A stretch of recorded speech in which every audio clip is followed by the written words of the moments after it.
Okay. Um, okay. So tonight's workshop is about making the most of read aloud time and supporting student focus. So this is one of those workshops we put together just because tutors had asked a lot more, had asked for help knowing what to do sometimes during the read alouds and how to make the most of that. And so, and all student focus is often something tutors have let us know that they would like more help with, and so that's our goal tonight. Um, we're our goal for our objectives for tonight, sorry, are to gain a better understanding of really the purpose, the overall purpose, and our goals when we are helping our students through the tutor read aloud, when we're reading aloud to our students, and when they're reading aloud to us. So we're going to just kind of talk like big picture, what are we going for, and then we'll break it down as to what you can try and work towards as you're tutoring on a weekly basis with your student.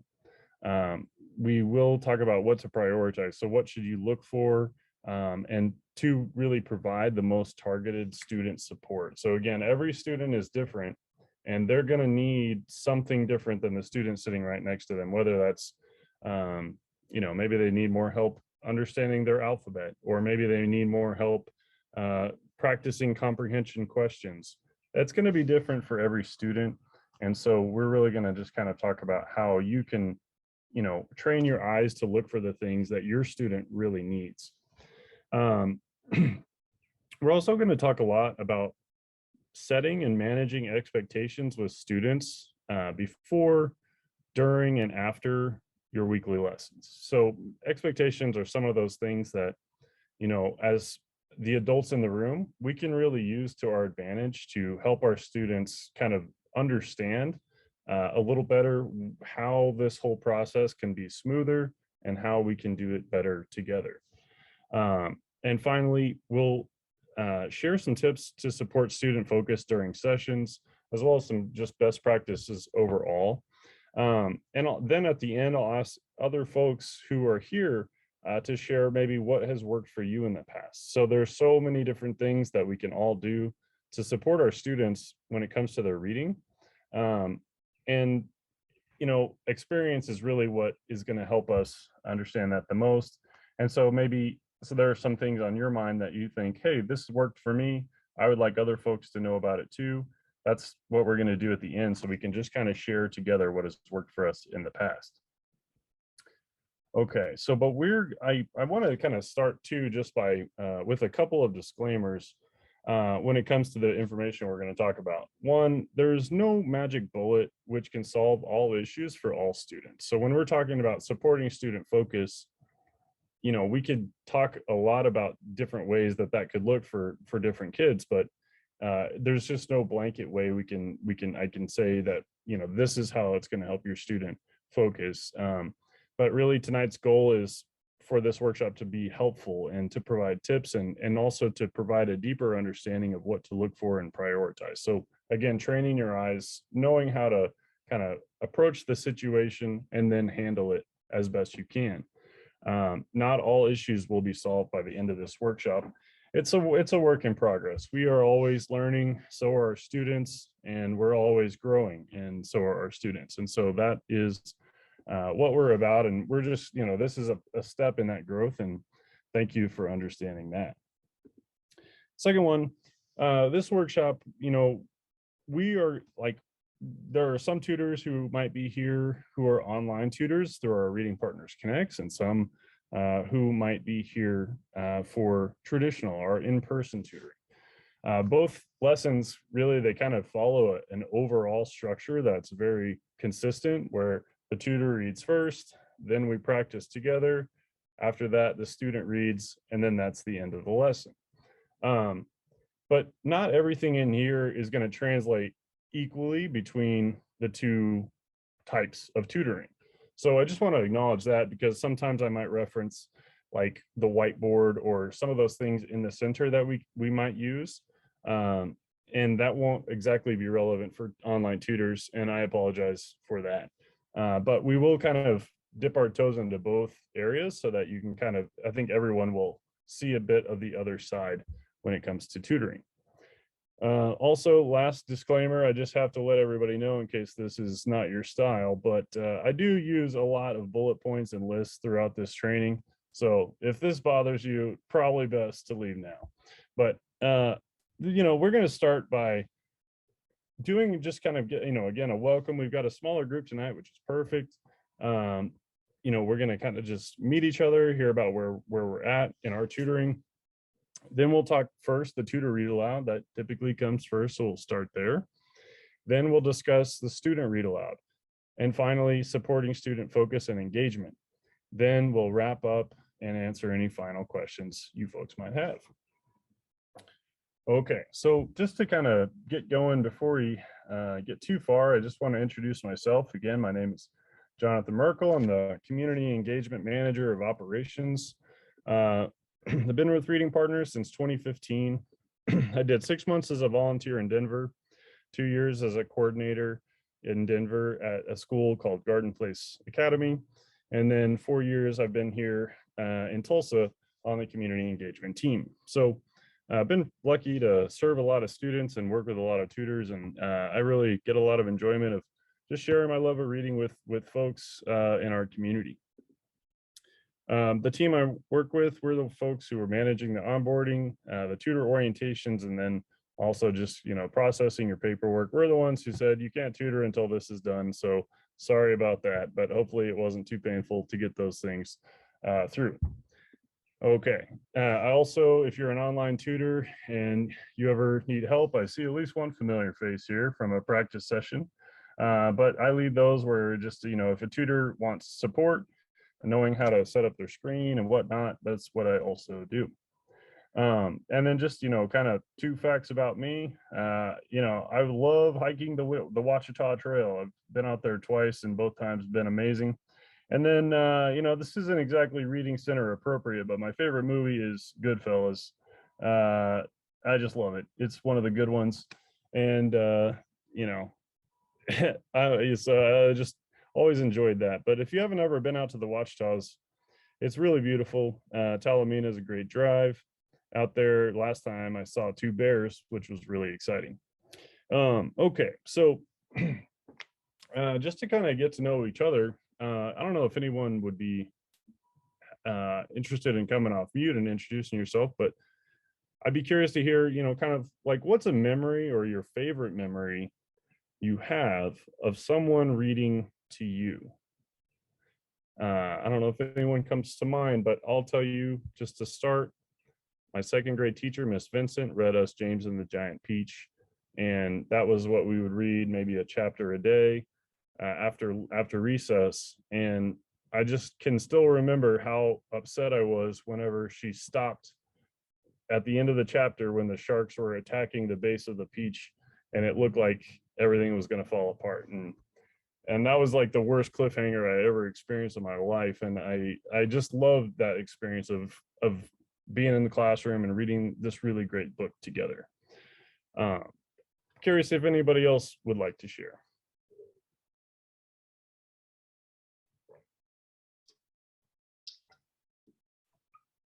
I agree, Jonathan. The favorite part about elementary school for me was when my teacher would read to us at the end of the day. And she could always get us to cooperate in whatever way she needed, simply by telling us that if we didn't behave, we wouldn't get the story. She read the 101 Dalmatians to us, and it was fantastic. And I thought we all loved it, and we got so mad with the other kids who didn't behave. That's so great, Kay. Thanks for sharing that. And yeah, I love that the reading was the incentive. Like, it kind of reminds me a little bit of To Kill a Mockingbird. Like, hey, I'll make a deal with you. You do what I want, then I'll read to you. That's like such a great incentive. My story would be very similar, except the book that I really remember and I cannot remember her name, but the elementary school teacher who read us Charlotte's Web. Such a great book. Yeah. It's just like, what grade do you think you were whenever you heard that book? I'll take a guess, wild guess. I bet it was 2nd or 3rd grade, somewhere around there. That's perfect. I mean, Yep. I don't have a lot of specific memories of like the class or the teacher or whatever, but I absolutely remember sitting there and hearing Charlotte's Web. Yeah. So that's the classic. And you know, thanks for sharing that too, Peter. Um, yeah, those books and those memories, they really stick with us. Like, I can't tell you how many times since I've started here, we've been handed a box of old kids books that somebody donated, and then I pulled one out, and then I was like, whoa, like the biggest flashback of all time, that I didn't even knew I remembered this book. But those things stick with us, and really those adults who read to us, they really make an impact. And so I just want to, call that out. Like, the stories that we're reading with students, that does make an impact. Our students are going to remember this is important, and like, these memories do last. So thanks for being here, and for volunteering, and again taking an extra step today to be here and learn more after hours, basically. I want to kind of quickly just before we get too far, just remind us of what student growth can often look like. So, it doesn't always mean that they'll finish the year, on grade level or above grade level, or the best reader in their class, or anything like that. It doesn't always mean that. That can't be the case for every student. But student growth really can still mean this student is more confident in themselves and in their ability to read at the end of the year than when they started. That's really important, because that's going to help them continue to just take steps in the direction that they want to go, which is, or we want them to go, which is towards success and towards really fulfillment of their own self. A growth mindset is something we'd like our students to demonstrate by the end of the year as well. And that really is just what I was kind of describing, where challenges are going to be in our way, and we have the tools to overcome them, but we have to just keep taking steps to overcome whatever is in our path. And this is something that, it's not, there's no right or wrong answer. It's like actually saying failure is something we can deal with, right? It's like part of life. And so we'll talk more about a growth mindset, but that is successful if you can help your student kind of just keep going. And I think one other thing we're going to talk about today too, and how, when we're reading with students, we can kind of focus ourselves is on their enthusiasm about the lessons, and also to their eagerness to take books home and read with others. Those are two things that, once a student kind of starts to not see books as like a burden or scary or whatever, but they kind of are excited about them, and they know that they're fun, and they can be really fun, and before they know it, they'll be reading on their own. That's like where they just kind of start going, and they, who knows where they'll end up, and that's a great thing. And so these are kind of the two of the elements. Like, when it comes to the tutor read aloud, we can really kind of push our students and just provide an experience for them that'll help them grow in these two areas when we're throughout the year. The growth mindset, kind of as I was referencing earlier, it really is freedom. It's just the ability to take challenges, take failure, and make something of it. Because again, we're all going to be faced with adversity and challenges, and that's okay.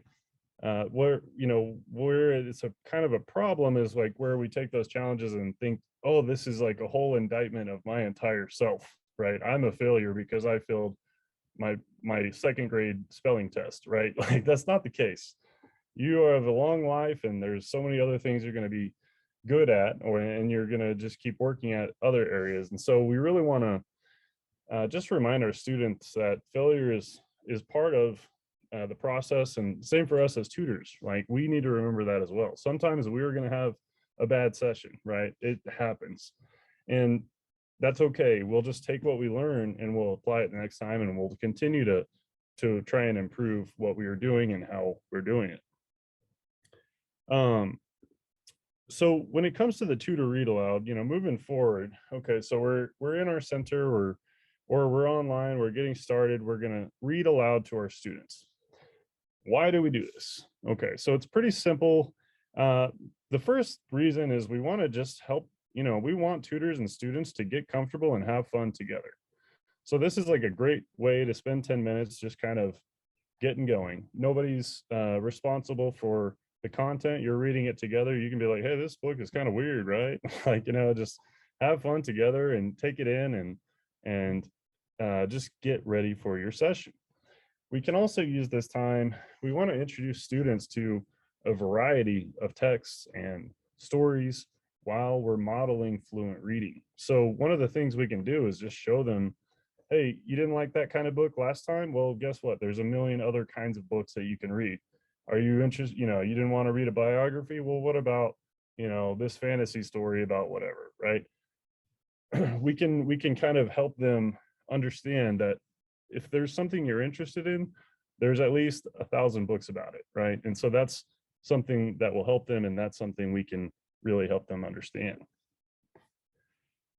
The main thing as tutors, when we're actively working with our students and reading together with them, we want to ask a lot of questions to check for their understanding often. Like, we want to know that they're listening and that they're understanding what the story is saying. We want to be able to have a conversation with them about what's going to happen next, and we want to be able to talk to them about how this might even connect with an experience that they're experiencing on their own, right? Like this kind of connection. And basically, when we're asking questions, we're trying to help them push their brain and stretch their brain in a way that's going to allow them to kind of see that this is all part of one thing, right? Like all these books and stories and facts and all that, it's kind of all in one universe and on one planet as far as we're concerned. The other stuff we want to practice and purposes for this is, it's important for students to see and learn and review new words. So building vocabulary, especially at this level where our kids are kindergarten through fourth, vocabulary, is so important because it's going to help them just better understand the text and the world around them. And so that is one of the most important parts of our process as well. And then again, the weekly relationship and practice of just following the same kind of routine, that is helpful for, I think, it feels like most of us, tutors and students, just trying to get to know each other, have fun, talk about books that we've read before, and then see how much we've grown by the end of the year, right? That's really helpful. And then also the trust and relationship that you have with your student, that is something that's really going to help them just continue to work forward despite the challenges they might face. When it comes to goals that are, so this is our purpose. What would an ideal session look like? Well, hopefully the student and tutor are able to enjoy that time together, about 10 minutes. And then afterwards, they're ready to begin the lesson once it's time to start, right? So it's like there is this time, and it's not a lot of time, but hopefully we can use it well, and then get ready to move on to the next thing without too much of a hassle.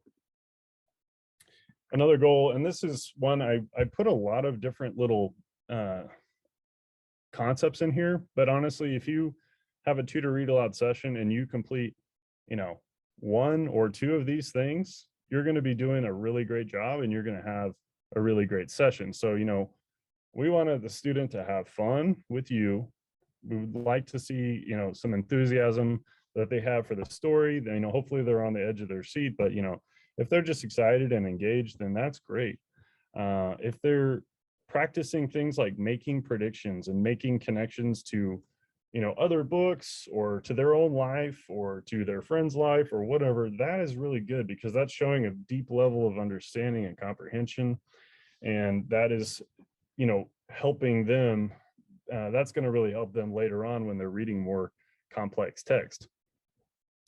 Another trick and thing that is helpful for many students, especially the youngest, is just practicing finding familiar words on a page. So, my student at the school I tutor at, she's in first grade, and so she's kind of struggling. She's having a little bit of a rough time, And so one thing I like to do is just help her. I'd like to ask her to find the word she knows on the page so that she can kind of feel comfortable and feel good that she is reading, and she's, finding it in this book that, is pretty, above her level or what have you. We do want the kids to feel empowered. So again, it's just like whatever we can do to make them feel good, confident, that's very important. And then finally, if we can add one word to the word net, if you're an in-person tutor, or if we can just kind of have a good discussion about a word, if you're an online tutor, though that would be really, really a great tutor read aloud time.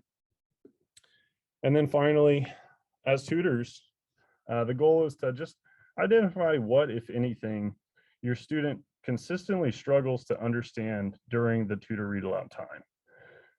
So we'll talk a little bit about this, but students, they don't always, they're kind of, again, they're all different, but it seems like kids fall into about one of two sides of the where some students are really strong in their ability to read words out loud, but then maybe you ask them what happened in the story and then they can't really tell you. Whereas other students, they can hear the whole story and know it, but then when you ask them to actually read the words, that's where they struggle.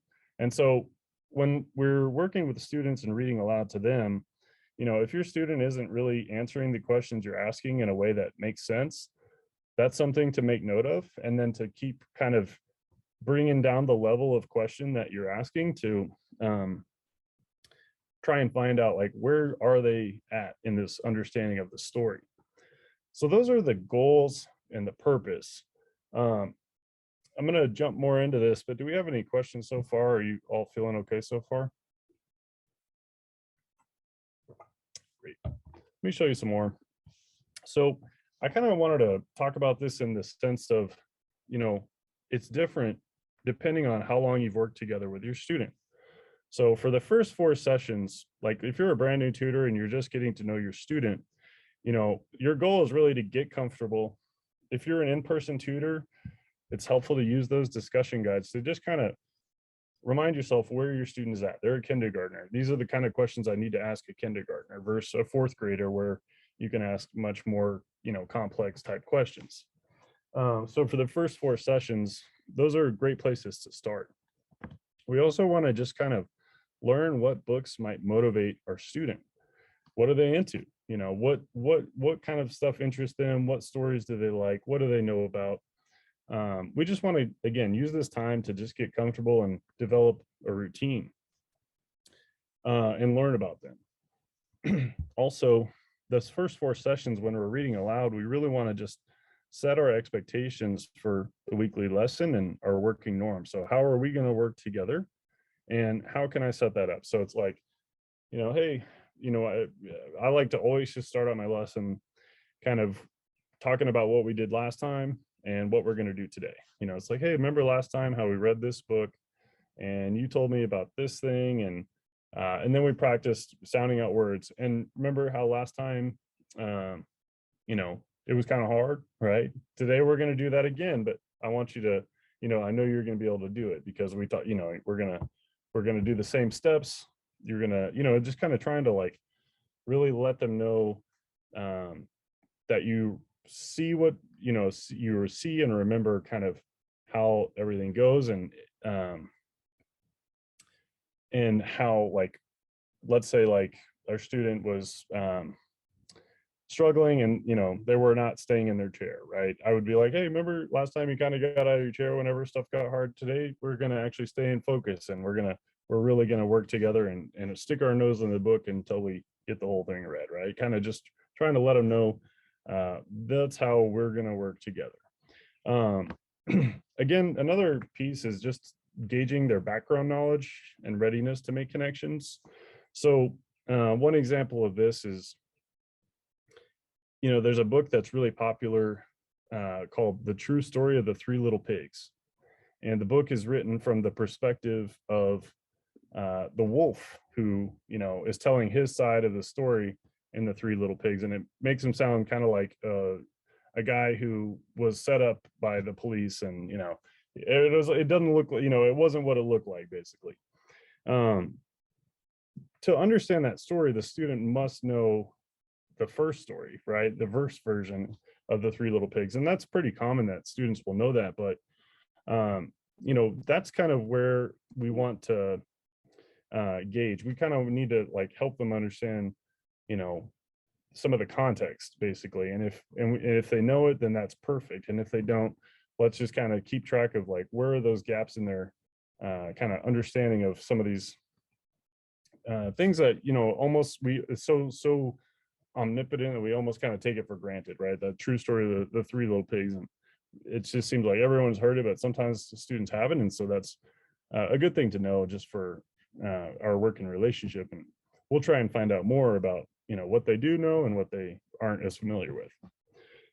And then finally, we always want to just start finding some vocabulary words to practice. That's like, again, if these things are what you're able to do in those first 4 sessions, again, those vocabulary words, a great place to find them are on those discussion guides. If you're an in-person tutor, if you're an online tutor, we'll talk about how we can find other vocabulary words just, by reading aloud and again, training our eye to find them. For those next 6 sessions, after you've tutored, a bit longer, we're going to really try and just hopefully things are going to start feeling routine between you and your student. You can really kind of get in a rhythm, and it's like it's not as complicated. You kind of are aware of the program, and so are the students. And so that routine, once you're in it, that's where growth really starts to happen. And that is a goal of those next 6 sessions. And during this time too, we just kind of want to try and get a better understanding of how the student experiences read alouds and take notes. So again, if they are missing some background knowledge and context on a lot of things, or if their vocabulary is really not where it kind of needs to be, or if they are still having trouble kind of answering questions in regards to the comprehension piece, that's really important stuff to just keep an eye out for. So again, do they understand is like one of the main questions we want to ask, like, who's the main character, right? Who's this book about? What's the setting? Where is the story taking place? What do you think is going to happen next, right? All those kind of questions that just, when before you turn the page, it's like, hey, I wonder what's going to happen next. What do you think is going to happen, right? And then just point out clues and help them see.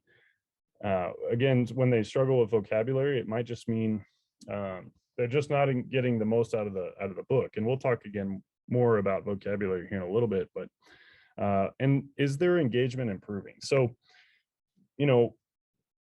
when it comes to a student being engaged, maybe they're not super into being read to. Most kids are.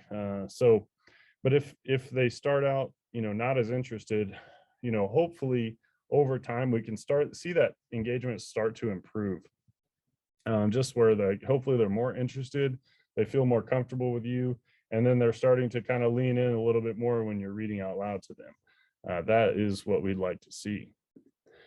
And another thing that's great to do once you kind of have some background together is to just reference things, books and words you've seen together, and make connections with those things so that the student kind of knows these lessons don't happen in a vacuum, right? Like the book we read last week, it has the exact same kind of plot twist as this book we're reading today. And so like that's kind of funny, isn't it? Right? We just read that book, is about pirates, and then this one is about whatever, but they're kind of doing the same thing, right? Like that kind of stuff is helpful for your students to know, and for us as tutors, it's great to just kind of show them that those connections are always there. It's just we just have to kind of think about it in that way. And if your student's already making those connections, that's great. That's a really important level of comprehension for them.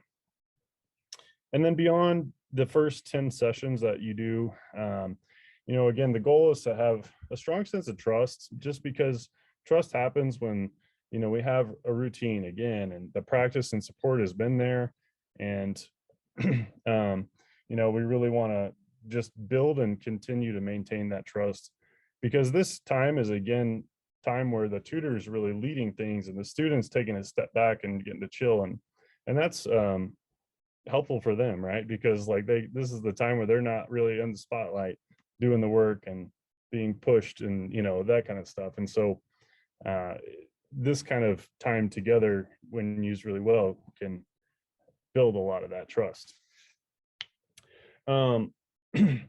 Another priority for after the 10th session is the tutor is aware of where the student needs the most help growing.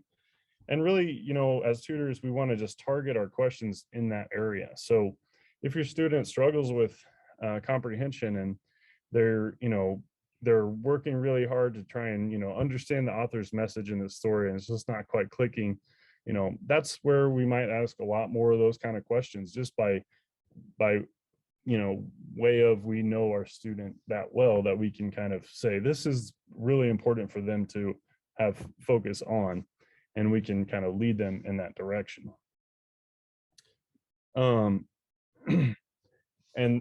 finally, again, it's just as tutors, we want to, as we're getting to know more and more about what isn't really clicking for our students, if anything, we just really want to continue highlighting those challenges in our notes and to our coordinators, so that they're aware too. Like, hey, I know I've been talking with my student about problem and solution, for example, for a couple of weeks, and they don't quite seem to get it at this point. I'm not really sure how to explain it any other way, right? I've done everything I can. That's a great thing to know, so that we can try a different approach. But again, just as much as you can, just record what you're noticing and what challenges your student are facing is really important. And then finally, again, just continuing to reference stuff you've learned and seen together is very important. That connection, and again, just the understanding that all these things are they're kind of of the same universe is helpful for your students to kind of, again, see different and bigger patterns in the world around us.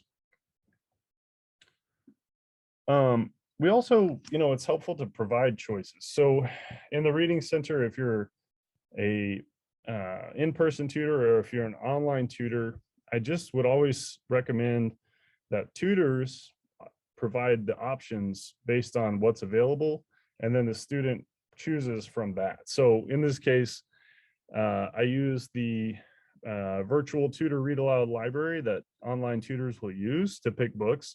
And I just went through here and I picked out 2 different books that I thought might be, good for my student to, this is from their level. This would be a beginning reader's book. And I would just say to my student, okay, so, we're going to start today. Which one of these books did you want me to read to you? I'm going to read to you either Tacky or Storms.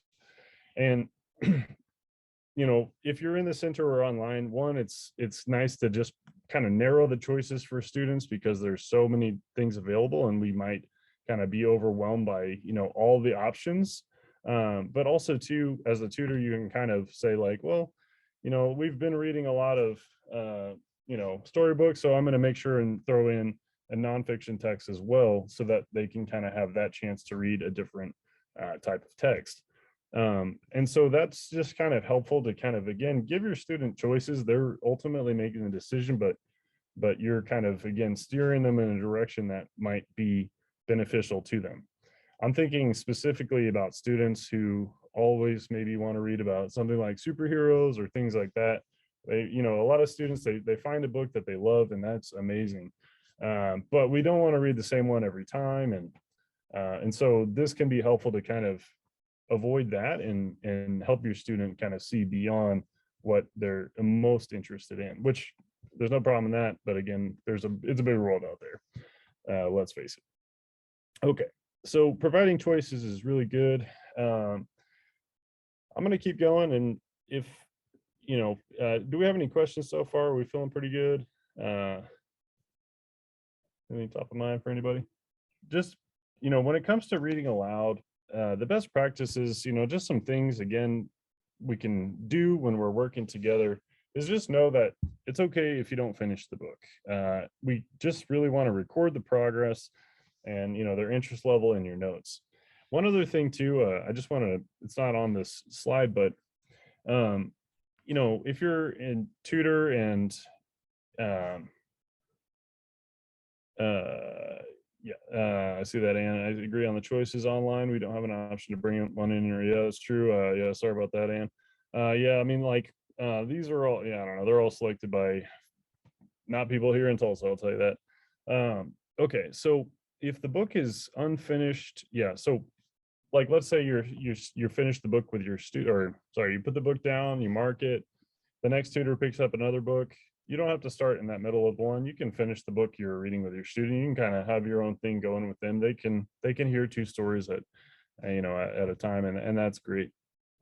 um for younger students, it's great to take a picture walk, which is, to preview the book before reading. So just kind of open it up, especially, if it's a picture book, and just kind of ask them to look at the pictures and, hey, what do you think is going to happen here? Like what is, who do you think this guy is, right? And where does this story look like it takes place?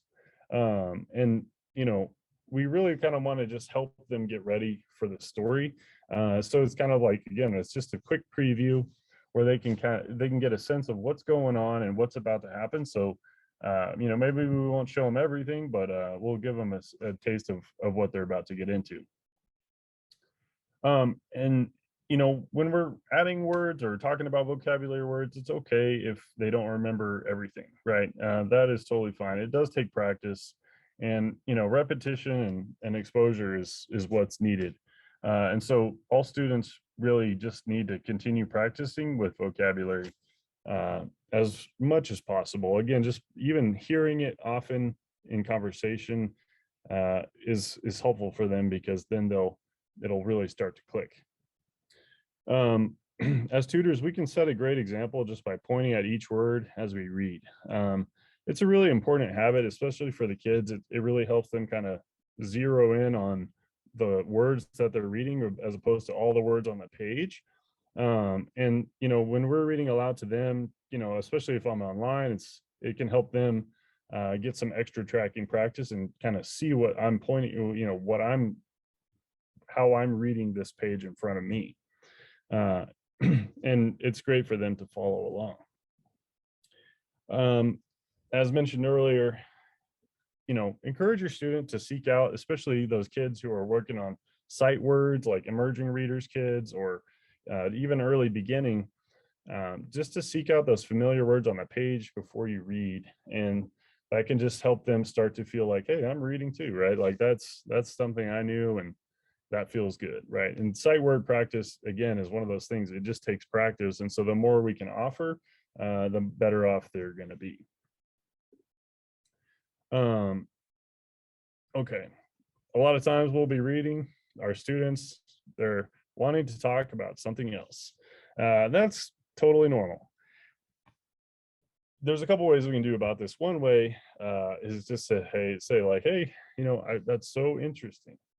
I really do want to hear about this, but first let's finish reading this book, or let's reading this page, and then I want you to tell me about it, right?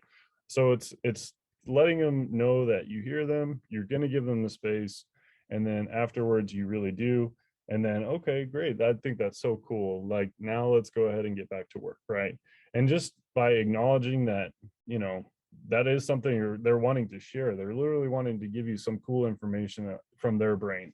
That makes them feel good, and that's going to help us keep moving forward throughout our lesson. And then one great thing to do, if you finish your lesson early, is feel free to finish the read aloud book you started, or start another one, just for fun, and just kind of say, hey, like, I we there's a lot of cool books out there, and that time we can use together. Sometimes our lessons do finish pretty quickly. Just using as much of that time to read together is really really valuable. Okay, and when it comes to vocabulary, we really just want to understand what we're saying. And so for our kids, we want them to get a sense of what some new words are. So I like when it comes to vocabulary words, we're looking at our books and we're seeing, some pretty big words over here. And then over here, we're seeing some words that are much more tricky. So we've got enormous knowledge, volunteer, understand, presentation, abstruse, paleontologist, dowager, cytokinesis, and zephyr. Out of these two groups, I'm curious, which group do you think we'd want to prioritize for vocabulary words to really discuss and practice with our students? Probably it's yeah, exactly. Yeah, so it's group one. We call those forever words. These words are not only important to understand the main idea of a text, but they're also going to show up in many other places. So like enormous, that you'll see a lot more often than dowager, right? Now words like that, they are important to understand the text in the moment, but not important to know forever. And so that's why we can just discuss them to inform of the meaning and then move on. So it's like, hey, a paleontologist is a scientist who studies dinosaurs, right? That's his job. So and then we can continue on. It is often content specific. So whenever we're talking about vocab, we're really just kind of wanting to find words that are going to be as helpful as possible for our students to practice and to learn. So like on this slide alone, prioritize is one I'd probably not like consider for our level, but continue, of course, practicing. Like a lot of these are pretty straightforward. Encounter, maybe I'd say, oh yeah, encounter, that's a good word to know, right? Like this one, it's an encounter. I was walking down the forest path and I encountered a stranger, right? It's something you'll hear pretty often. And so this would be like a forever word I would include on my word net from this slide. Over here, important, yeah, sure, they might know that one already. Content specific, I would just go ahead and say, yeah, that's a now word. You don't need to know it right now, but it means like what we're talking about in this moment. So I'm going to kind of give us an example of how we can do this. And I will say that the word I've chosen is one I hope that not everyone has seen or knows right off the top of the head. But we're going to look for, a word, and we're going to start by just kind of looking for one that they might not know. So just like I did on the other slide. So here's an example. He went armed with plenipotentiary powers to take whatever measures he felt necessary. So, this would be a now word for our students, but for us as adults, hey, maybe it's a good one to know. So, we read the sentence. This word seems to be pretty crucial to the meaning of the sentence. So let's go ahead and take a second to talk about it, right? This one is one we need to know what it means. What does plenipotentiary mean? Does it mean superpower? Does it mean, some kind of like, I don't know what power it might mean. But let's go ahead and look at it. So let me ask my student, do you know what that word plenipotentiary means? And I'll say it again so that they can hear it and they can hear it really clearly. And then I'll wait to hear what they say. Does anybody here know what this word means? If they know, then I'll ask them, please use it in a sentence so to confirm their understanding. So I would just want to hear, okay, I'm glad you know that word. That's cool. Can you tell me, how would you use it in a sentence? That's going to be a pretty good gauge for you, assuming you know the meaning, to understand, do they really know the answer or not? If they don't know the answer, that's fine. Say, let me read that part again to see if you can figure it out using some other clues. So we're not going to tell them the answer. That's really the main thing. We're going to give them another shot to try and figure out the meaning just by inferring and using context clues. So let me read a little bit more. And just as the tutor, I'm using my extra powers to give them more context in this second go round. So the ambassador was sent to the region by the president. He went armed with plenipotentiary powers to take whatever measures he felt necessary. So now we have a little bit more information. We can maybe infer a little bit more about what those powers are. Plenipotentiary is one of those people who is a person, especially a diplomat, invested with the full power of independent action on behalf of their government, typically in a foreign country. So that's, what those kind of powers are. So now we know. If they can figure it out using the context, that is excellent. We can then record the word in our WordNet if we're in person and look for ways to incorporate it into sentences. So this isn't a word that, I would know exactly how to drop in very casually into conversation, but I've seen it be very successful where tutors just continue to be silly about putting this word that they just learned with their student into every, almost not every sentence, but throughout the lesson, they really bring it up.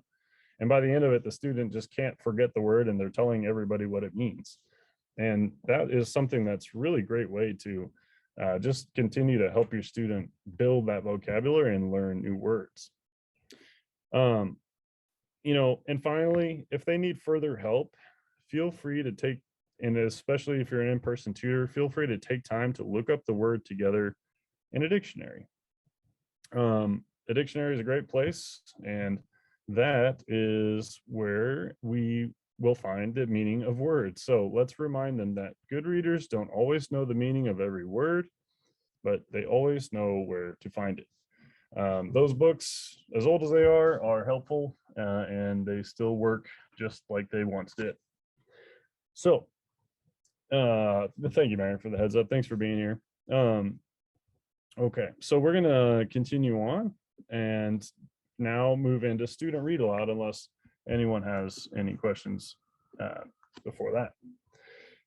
I'm gonna take a quick sip and then we'll keep going. For the student read aloud time, again, the purpose of this is we want our kids to feel empowered by their growth and their ability to read. So if you think about our lessons, we start off the session teaching them something brand new. And in most cases, by the end of it, they're using that skill to now read a whole new book that they couldn't have read before. That's pretty cool. And so that's kind of the main purpose of not only this portion, but really everything we're doing. We want the kids to also build reading fluency and comprehension with consistent practice. So reading fluently is a challenge, and it takes practice, and just having somebody there who's listening to them and coaching them through a story is very valuable, and that really does help students improve. Same with comprehension. So that person is there asking the student a lot of questions, making sure they're getting the meaning of the book, and kind of showing them, shining a light on this whole understanding of the story that they might not have even thought about, right? Had that person not been there to ask so many questions. The other purpose is, again, just apply those new skills to further the knowledge of textual concepts. So, like each week we'll be learning, about like author's message or theme, or, even just like, what's the question mark? What's an exclamation point? How do you read those? All those kind of things are, what we're trying to do. And then, of course, build vocabulary and improve sight word recognition. So students will see more and more words the more they read. So we want to, help them be able to decode those. And then also too, just as younger students, they can see more, get more exposure to those sight words, which are going to help them read much more quickly and efficiently as they grow. So, again, in a perfect session, a goal for this section would be that, both student and tutor enjoy read aloud time and, have fun experiencing new book together. If it's like, a hat for Nan, or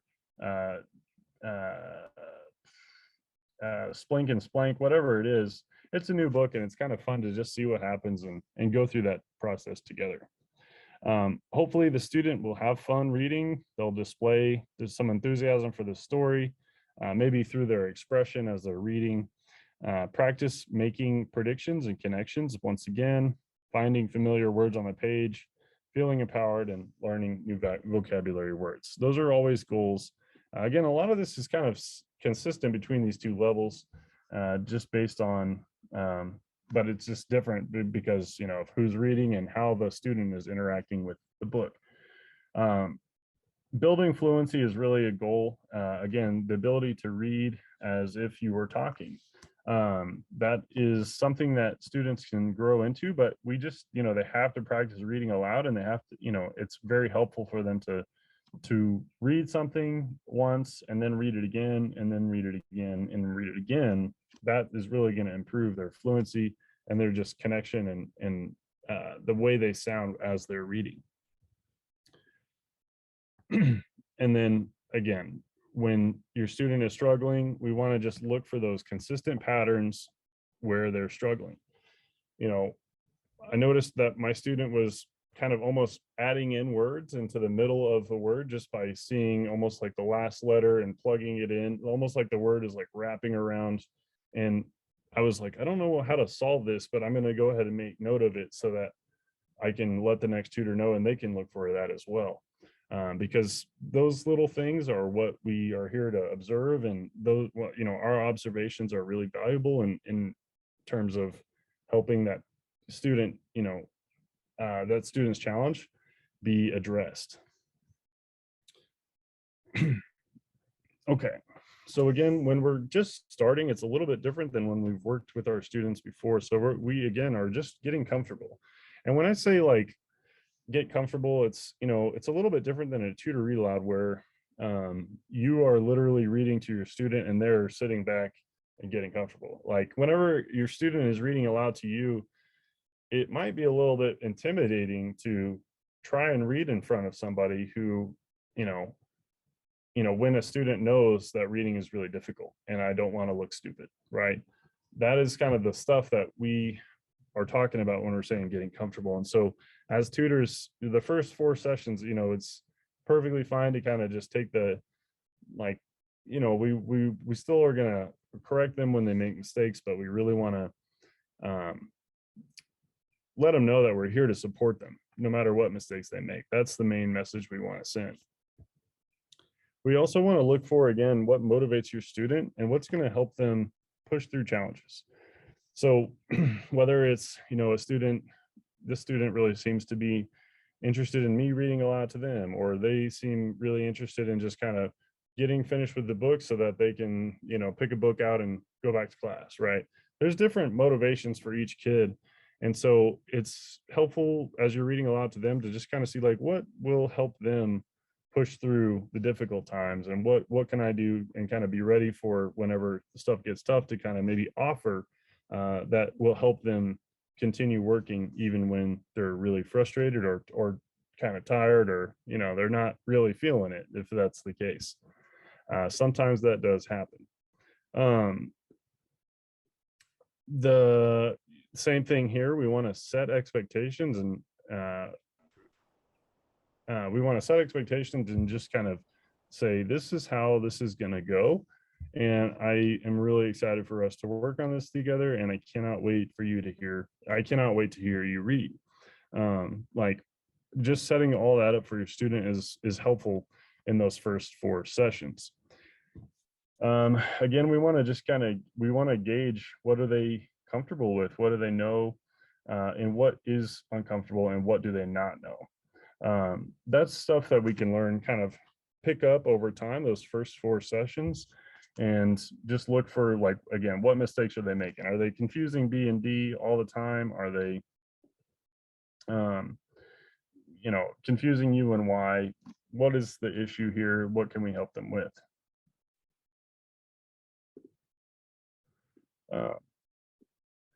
Okay.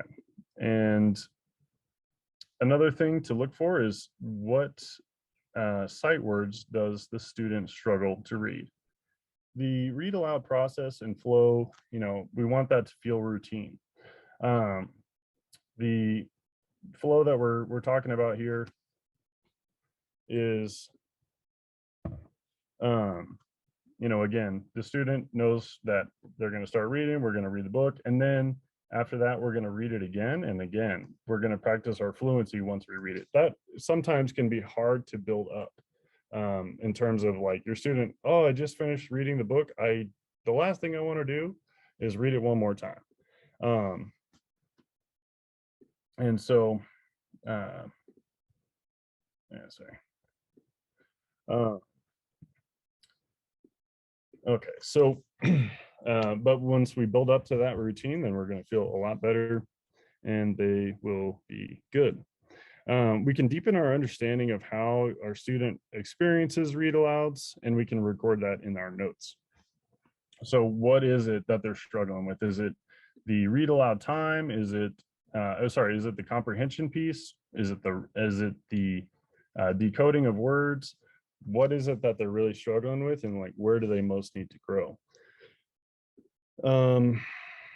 Again, students are really going to fall in it's very common they're going to fall in one of these two places. Either they're going to struggle to read the words, or they're going to struggle to understand the text, but they can read the words. I don't know. It's interesting how often that happens, but that's what we really kind of want to pinpoint as we're working together. When it comes to building reading fluency through routine practice, again, just more and more we read aloud, the better and better they're going to get.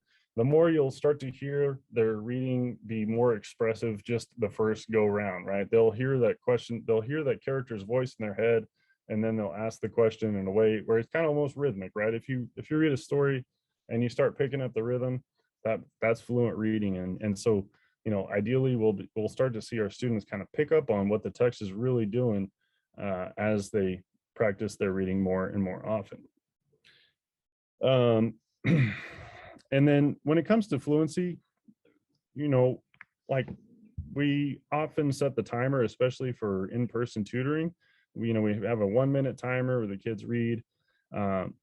It's motivating for a lot of kids. Some kids don't really enjoy the timer, but it's motivating for a lot of kids to really try and beat their high score. So what I mean by that is, you know, hey, read for a minute, and then sorry, all these people are trying to join. I'm just not letting them in at all. This is kind of throwing me off. But read for a minute. Hey, you read 80 words in 1 minute. That's pretty cool. That's more than 1 word a second. You know, do you think you could read maybe 90 words in a minute the next time? And, you know, just kind of always encourage them to try and get one word higher than they did before, because that growth happens really quickly and within a minute, and that can help them feel really good. When it comes to 10 sessions, you know, again, we want to just the repetition, the consistency, that is hopefully going to help all of us feel really, you know, like we have a good thing going.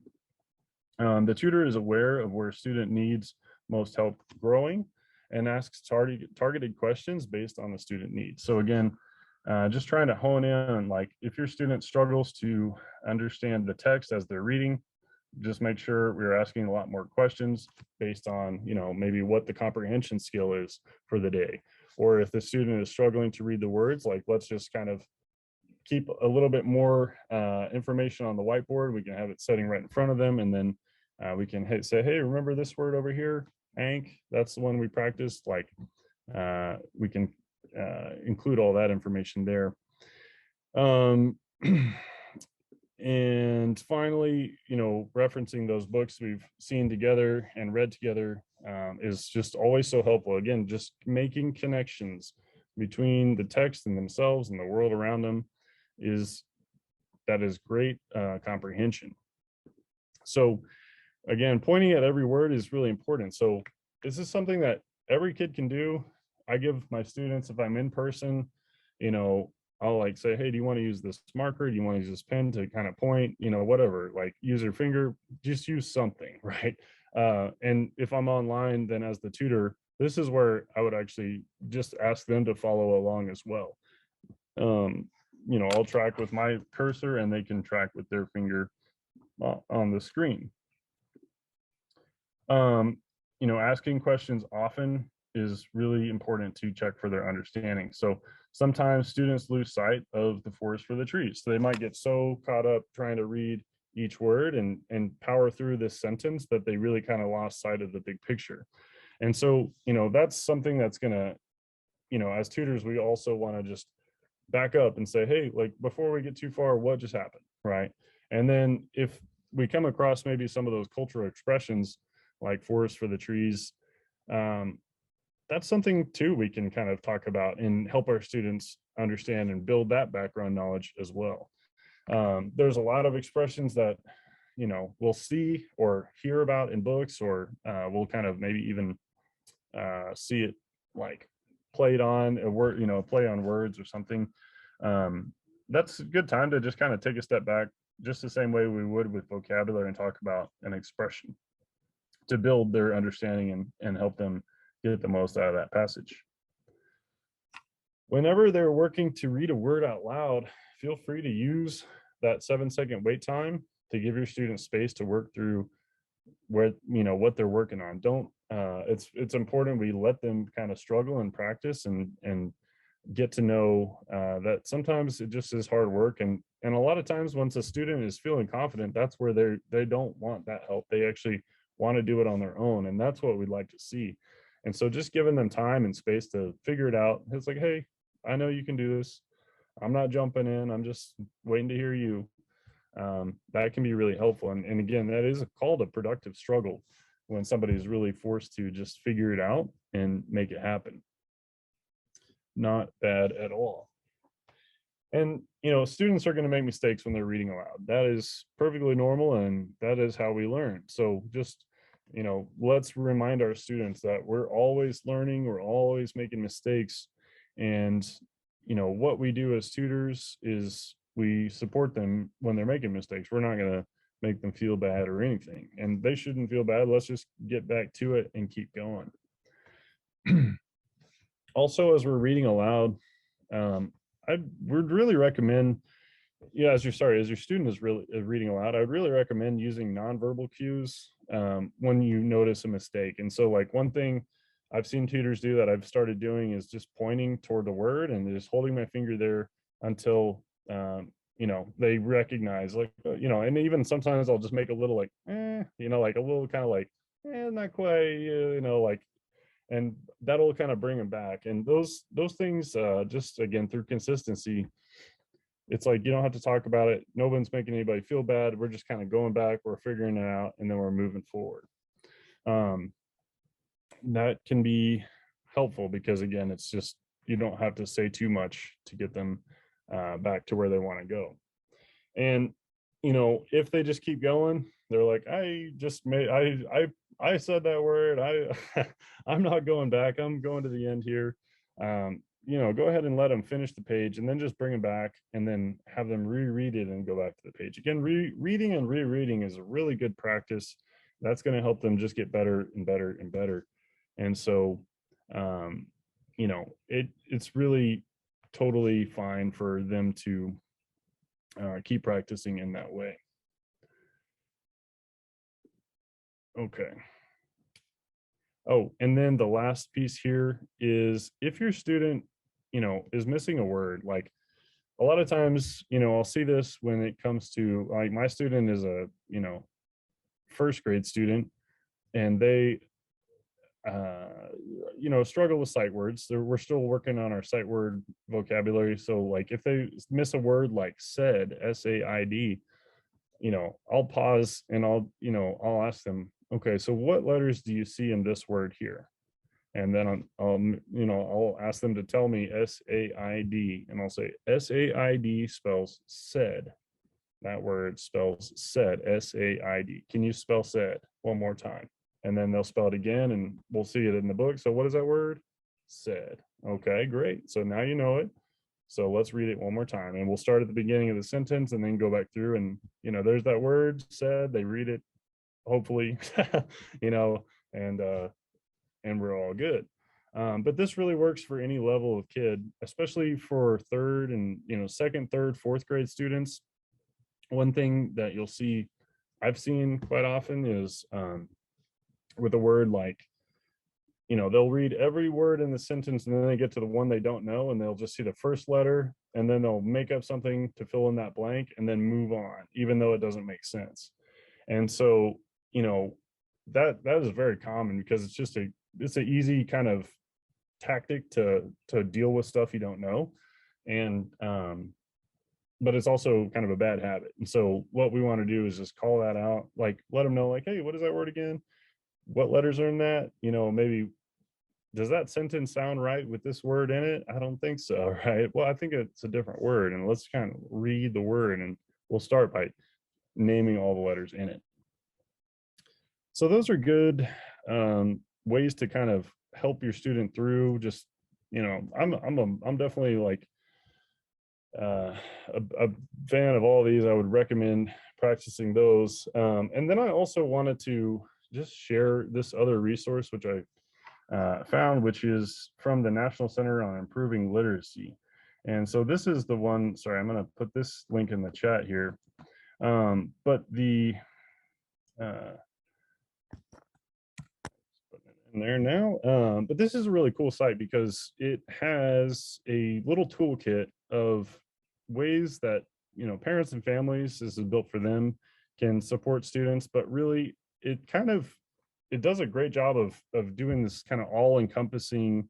Literacy is also a product of, our ability to speak and also our ability to hear and all those sorts of things. And so this has a great way, I felt like this was a really helpful reference to think through, the process of supporting students, like more so than necessarily like specifics, but just kind of knowing that like talking and answering and being specific and supporting our students when they don't know something can be just like those are kind of what we're looking for. So that link is in there, and I would encourage you to check it out if you've got a little bit of time. It's very cool. Some good videos on there, and again, just some great foundational concepts to keep in mind, similar to kind of what I've been trying to share with you so far. Okay, when it comes to focus and engagement, we always kind of start here. This is where, if you've been to an orientation, we share this with you. And so, again, we want to focus on the positive each lesson. As tutors, we want to use our statements and not questions. We're in charge, so we're kind of setting the tone and we're letting our students know this is the process. This is what we're going to do. Which book do you want to read? That's the kind of question we're going to ask. Not do you want to read a book, but which one, right? I've given you two, you're going to tell me. And so we're just leading our students through the session and managing, kind of how that is going to flow as best we can. That similarly, goes along with managing distractions. So if your student is, one of the students whose eyes are always wandering around the classroom, wondering like what's going on over there, and it's one of those things where it's like a week-to-week fix. Like, so maybe next week their eyes were wandering, they couldn't focus today. Maybe next week I'll take the desk over there against the wall and I'll try and see if that can be, something that they will, will help them focus and not be as wandering eyes and whatnot. And again, whenever we're redirecting or trying to keep our students moving, we can just always keep our tone firm but positive. Again, we're in charge, but we're here to support, and our goal is their success. And so, we just want to let them know we've got their back, but they still have work to do. We're going to talk on this next slide about setting clear and consistent expectations. This is just one of the most important things in school to do. And as tutors, we can just work on, managing those expectations and being clear about how things are going to go, because students, they're going to follow the directions. They're, that's how it works at school, right? We set an expectation, and 99% of the time the kids are going to follow, just like you say. Okay, also too, again, we can have fun, we can be animated. The 7-second wait time, we can just take our time and let our students process and work through that challenge or think about that answer. We'll listen, and we're waiting to hear what they have to say. We're not going to jump in and tell them what they need, what we know. We want to hear what they say. And if we need to, we can build in a brain break or a wiggle break. We'll talk more about that as well.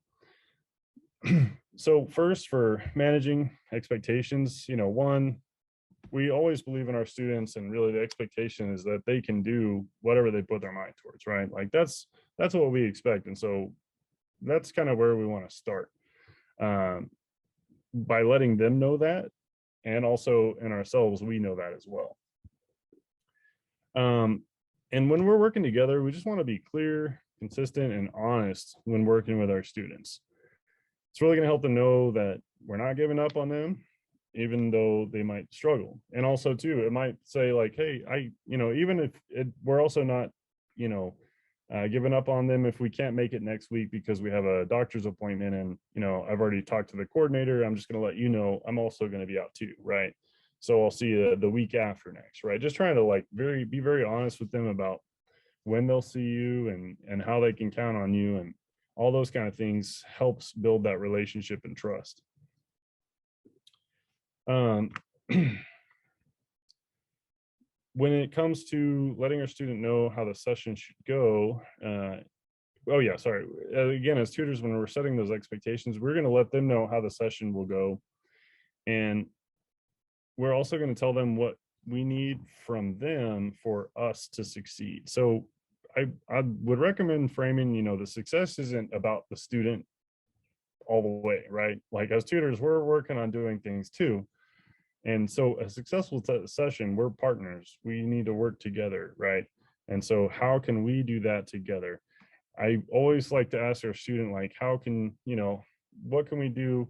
If it comes to it, like, I'm gonna need your help. Like at the beginning, if I was a new tutor, like a lot of times, if I've never been to a school or something like that, I'll say, hey, I've never been here. I've never read this book. Can you help me out with it? Like, I think this might be something, you can help me understand what we're supposed to do. And giving those students the chance to kind of lead a little, lead you around as well in some ways, can be really helpful for them and empowering for them. And that can help us have a good session because we both agreed and we kind of know how this is going to flow. Some students need to see a checklist, of lesson steps or maybe the goals for their lesson before starting. So, when your student comes to the session, it's a great thing to do to say, hey, like, how's it going? Have a little chit chat about, what they've been up to. But before I read to my student, I like to, kind of say, okay, so, remember, so today I'm going to read one of these books to you. And then we're going to practice some letter sounds together. Today, we're going to talk about, A and K and I and K. And then at the end of the lesson, you're going to read this book to me. It's called Splink and Splank. How does that sound? Right. And just kind of letting them know. And if needed, we can make a checklist of those steps as well, just so that they are prepared for what we're going to do. And then, hey, we got done with the Tutor Read-Aloud book, so we can mark that. So let's go ahead and finish now our learning of the new part. We'll mark that. And then, you finish the Student Read-Aloud book. That's the last step. Maybe we can, say, hey, you get through those 3 steps. Maybe, there's a sticker involved here, right? Something like that. Just again, working with them and showing them that, it's 3 things we're doing. And if they have a rough session, which kids do, it's great to, I would recommend to just check in with them about how the day went and tell them, what you want to see next session. So it's like, hey, today you did pretty good. I saw you do this, that, and the other, right? Because we're focusing on the positive. But next week I really want to see, I want to see more effort. I want to see you stay in your chair a little bit, as you're reading. I don't want us to get sidetracked with this, that, or the other. This is what I want to see next week. And just kind of end that session with expectations, and again, just being honest, because hey, I know that you can do this. And then next session, just, it's okay to remind them of those expectations in the agreement we made last week. Like, hey, remember last week we kind of got a little crazy this week. I want us to really work hard. I want us to do our best work today because I know you can do a great job, right? And we're just kind of, again, try and frame it in a positive way and let your student know last week is over, right? This week is a new chance to really succeed and do something that is pretty cool. Any questions on this stuff before we go on?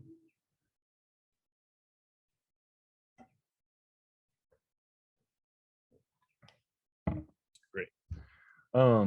Yeah, the expectation part and setting and managing is again, it's about consistency, and the more consistent we can be and open with the students about how it's going to go, the whole flow will just kind of start to smooth out and improve. Also, as tutors, some other things we can do to help students stay engaged, just like on our own, is, one is being prepared for our lesson. This, if you're online, it's just a matter of, making sure you're feeling pretty comfortable with your computer setup and the script and the slides and whatnot. And for in person, it's just a matter of being aware of, what the particular skill is you're teaching for the day, right? We just want to be prepared so that we can be focused not on figuring out what we're supposed to teach, but on actually teaching it to our students. That's really the main thing that we want to focus on is, okay, now we have a student in here, we've got a lesson plan we're going to deliver. Those two things are going to work together to produce a result. And, I know it's sometimes easier said than done, but just kind of having prepared maybe just even 5 minutes more can often, help students or tutors understand maybe this, that, or the other, or have time to ask a question of their coordinator to prepare. Another thing that's really important to do to just keep kids engaged and, is to just keep the conversation going and asking lots of questions. So if I'm in the reading center and I'm in person and I'm, switching from my Tutor Read-Aloud book to my the part where I'm writing everything at my word analysis, where I'm writing the sounds on the whiteboard, I'm still asking my student all these questions about what just happened in the book. And I'm trying to do two things at once so that they're still with me, right? I don't have to bring them back between the transition of those two steps. They're still with me and they are still, focused, and I'm keeping them engaged. Another thing, again, downtime is what we want to avoid. So, this happens during the tutor read aloud. This is why we will always want to, as tutors, ask questions, about every 2 pages, right? We want to ask questions often because that's going to help them stay engaged. And as much as we can also keep them busy in the center as well. So another option I like to do this pretty much every time is I'll finish the tutor read aloud book and I'll say, hey, put your name on a sticky note, go ahead and will you please go bring that back to the basket and then come sit back down and get ready to read. And while the student is doing that little task, I'm catching up on whatever work I need to do in the center. So just kind of giving them little tasks and setting, again, expectations of where they are going to come back and when can help them just stay busy while you're doing the next thing that you need to do. And often, again, kids really just need to talk to you. They want to share something. It's totally great to just, it's important to stop sometimes and to listen and to validate what they're saying. And then, after that, we can move on. But sometimes it really is necessary just to pause everything. And I know you're in the, hey, I'm trying to do this one thing or whatever, but it's okay, let me just set that down. I just need to hear what my little student has to say. And then we can move forward, but it's not going to happen until they get that off their chest. And sometimes we feel that way as well. Sometimes kids are a little crazy, just like this guy. Maybe you've seen a student like this before, but sometimes incentives are necessary, or they just come about during a session. And so it's important to know how to manage those and what to offer. So, they can be really helpful because they can help students kind of know, what, this is challenging right now, but I know at the end of this book, I'm going to get a little something that's going to make me excited and feel good, right? That's kind of like what we want, that's what an incentive is. And so what we can do is we can offer them, but we just don't want to negotiate beyond what we've offered, right? We're the ones in the, with like, we're the adults who are making the deal, and our students, we're gonna say, which would you like to do, this or that, right? Those are the two things. We're not going to get outside of that, but those are your choices. So some options that often work for students is just a brain break. Maybe they just need to take, maybe we just need to take a minute and just kind of take a step back and breathe for a second and kind of just talk about how that just was or whatever. Maybe they just need to kind of, just step back and talk about something else. We can talk about their dog or whatever. If you're in person, the whiteboard and marker is a great incentive for a lot of kids. 30 seconds of drawing between steps is something I like to offer to kids every once in a while. It's like, hey, I know you just, we just practiced this stuff and that was really tricky. So before we get started on this book, how about you just kind of draw a picture real quick? That was a really great job you just did. Or if they're reading the book aloud, maybe they want to have 2 minutes at the end of the session to read or to draw while, maybe I read aloud to them. Another, the eraser too. It's just like those little things where you can kind of just manage it. The main thing is to set those boundaries. So I like to use these timelines because it's very manageable for us as tutors. It's not giving away too much, but I was also giving this just student time for what they're after. And if you're online, I'd say like an extra tutor read aloud time would be probably the best. Sometimes I would just get on Reading IQ and kind of ask my student what book looks interesting, and I can start reading that book to them. If you're in the center, we have a lot of games that are targeted for students at our levels. So there is, a game that's really popular in centers is Pop, where it's the sight word popcorn pieces. Kids love to play that game. It takes about 5 seconds to play the game, and it also helps them read. And so those games are great to offer, as well as things just like, hey, let's play a quick tic-tac-toe, right? Kids love that. And those kind of things can just go a long way. Another option is Hangman. That's like, or a game similar to that. That's one that kids usually like to play just because, again, it's spelling and they're having to think about what letters might be in a word. And another option, if your student is really struggling and really maybe frustrated when they're trying to read aloud to you, this is when I might just offer to take turns reading every other page with them. So it's like, hey, I know this is tough, right? So I'm going to give you a break in between. So you're going to read the page and then I'll read one, and then we'll switch off, and then once we reread the book, maybe we can read the other page that the other one read. And by the end of it, the student still read the entire book. This is something I wouldn't recommend to use like all the time. I would actually kind of use it more as like almost like a last resort, but it can be helpful because, again, every once in a while, students just want somebody else to help them with the burden that they're facing, and we can definitely do that. And once we make a deal, that's the deal. We've already gone pretty far. We've gone outside of our norm. We've offered something that, it's pretty cool, right? It's a big deal, right? And once we've made the deal, we're going to just go ahead and stick with it, and we'll hold them to what we agreed upon. Again, it's just about trust and consistency and honesty, and both of us have to be a part of that. And we can definitely we can ask our students to bring that as well.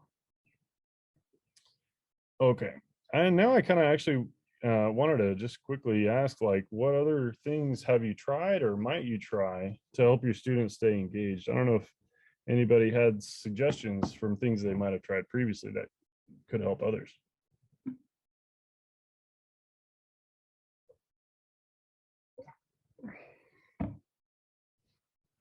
At least I have an issue with the kid.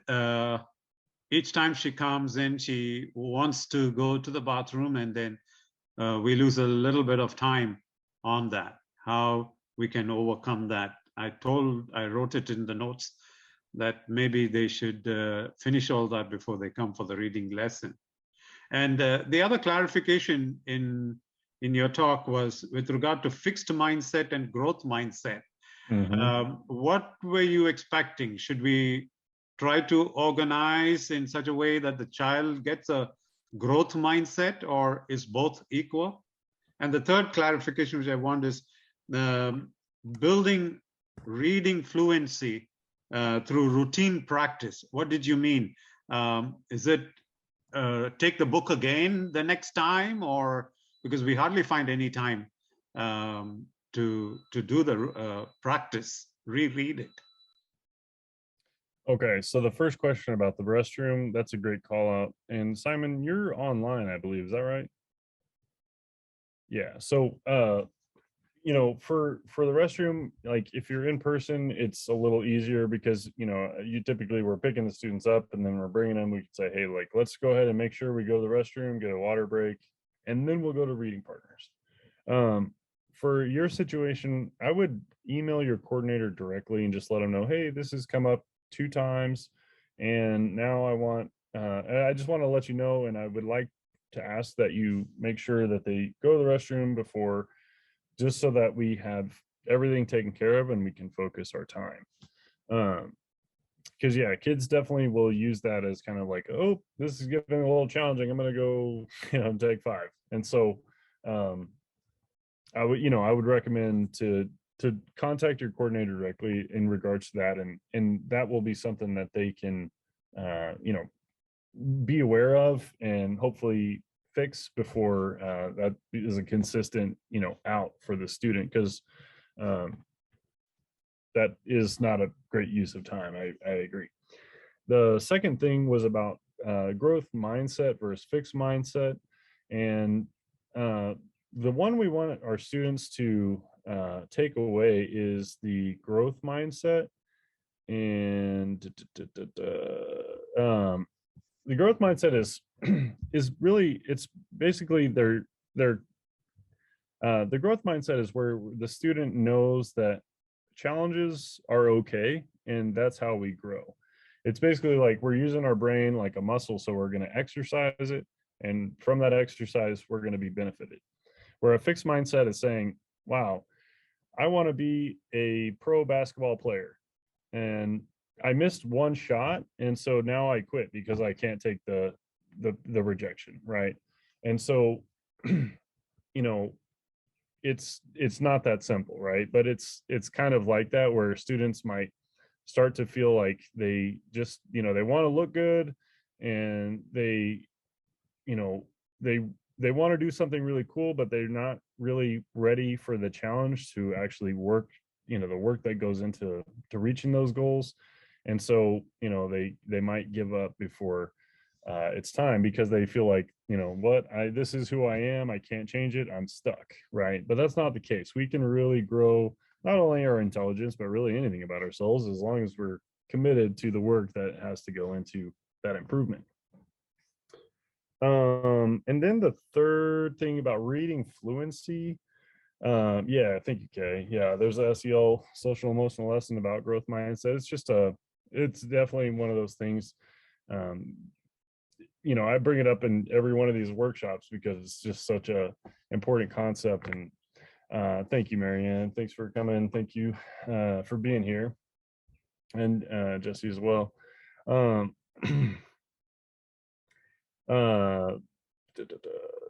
So yeah, reading fluency. When it comes to reading fluency, the student, you know, what we really want them to be able to do, the first time they read a book, they might sound like this, like, the car went to the store, right? But then the second time they read it, they might say, like, the car went to the store, right? And then the third time they read it, the car went to the store, right? And so they just start to sound more natural. And when they're reading aloud, it sounds much clearer. And that's going to help them, you know, hear the meaning of the story. And they're really going to kind of experience the story because they are reading it and understanding the words because they can hear it. They're getting meaning from their ears as well as the words on the page, which are, you know, telling them what to say, what sounds to make. So that's what we're trying to do when we're building fluency for students is give them extra repetition, extra practice on, you know, familiar text that they just read, and just build up that ability to bring the story to life, essentially. In other words, you're just trying to tell them to help read it right then and there in a fluent manner. Because what I was trying to do is when they are very slow in reading, I go again and read it loud for them. I think that's not a good approach. I do the same thing. There's times where I'll, if I hear a student reading a sentence and, you know, again, like it can be a challenge to, like, if a student's really struggling to read through a story, it can be a challenge to get them to agree to go back to the beginning and start reading again, right? That can be tough. It can be a tough sell at times, but you know, as they're going, and yes, Kay, absolutely, sight words always helps improve fluency. Sight words are just they make things easy. But yeah, Simon, what I'll do is just like you, they might read a paragraph to me and they'll kind of work their way through it, and then I'll read it right back to them, but in a fluent way, so they can kind of, just like you said, get a sense of what is going on. And, you know, hopefully that'll help them feel good about the first read, so then they'll come back and do the second and third.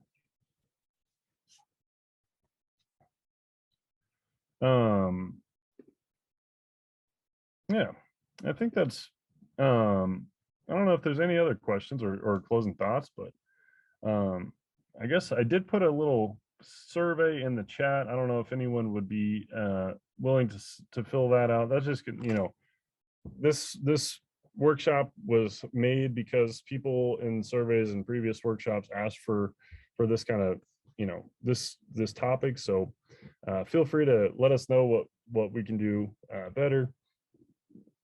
Just as a heads up too, for upcoming days, spring break's coming up in March 14th to the 18th, and then we're going to be celebrating National Volunteer Appreciation Week because we appreciate you all and what you do, and want to just celebrate you all and for, you know, helping us through this year and helping your student through this year. It's definitely been a crazy year, and we appreciate you so much for being here for the students. So that's really it. Thank you all for being here. Thank you, Kay, for being here again, and nice to see you, and for your contributions. And I hope everyone has a great day. Yeah, and if I'll end the meeting, but I hope again, thanks for being here, and yeah, have a good one. Thanks, Thank you Jonathan. so much. Thank you all. Bye-bye. Bye.